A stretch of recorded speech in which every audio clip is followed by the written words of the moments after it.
తండ్రి మాట చెప్పి ప్రాణం విషయం ఎందుకంటే సిద్ధమరణం పొందిందని మనం చూస్తే యోహాను సువార్త 15వ అధ్యాయము 4వ వచనంలో చూస్తే తండ్రి ప్రార్థిస్తుంటాడు, చేయుటకు నీవు నాకు ఇచ్చిన ఈ పని నేను సంపూర్ణంగా నెరవేర్చి నీకు మహిమపరిచింది అని ప్రభు ప్రార్థిస్తుంటాడు.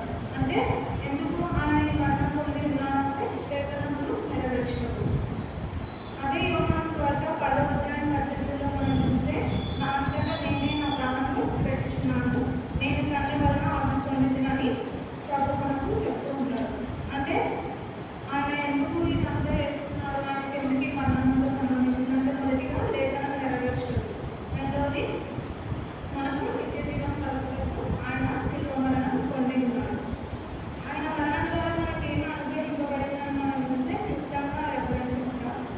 హెబ్రీయులకు రాసిన పత్రిక 9వ అధ్యాయం 22వ వచనంలో మనం చూస్తే ఆయన రక్షణ చేత మనకు పాప క్షమాపణ కలిగి ఉంటుంది. అదే రోమీయులకు రాసిన పత్రిక 5వ అధ్యాయం 9వ వచనంలో మనం చూస్తే నీతిమంతులుగా మనము తీర్చబడి ఉన్నాము, అదేవిధంగా నిశ్చయంగా మనం నీతిమంతులుగా రక్షింపబడి ఉన్నాము. ఎఫెసీయులకు రాసిన పత్రిక 1వ అధ్యాయం 7వ వచనంలో మనం చూస్తే విమోచన క్షమాపణ అనేది మనకు ఆయన మరణం ద్వారా ఆయన రక్తం చేతనే మనకు కలిగి ఉంటుంది.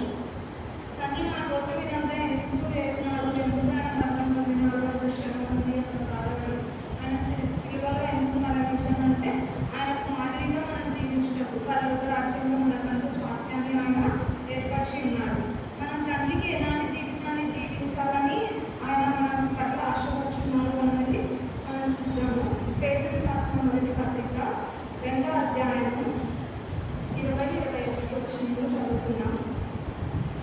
మొదటి పేతురు 2వ అధ్యాయము 20-21 వచనంలో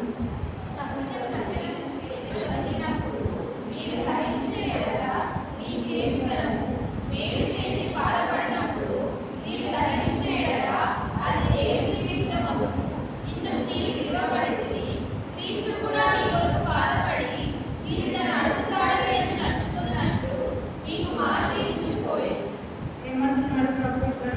మేలు చేసి బాధపడినప్పుడు మీరు సహించిన అది దేవునికి హితమగును.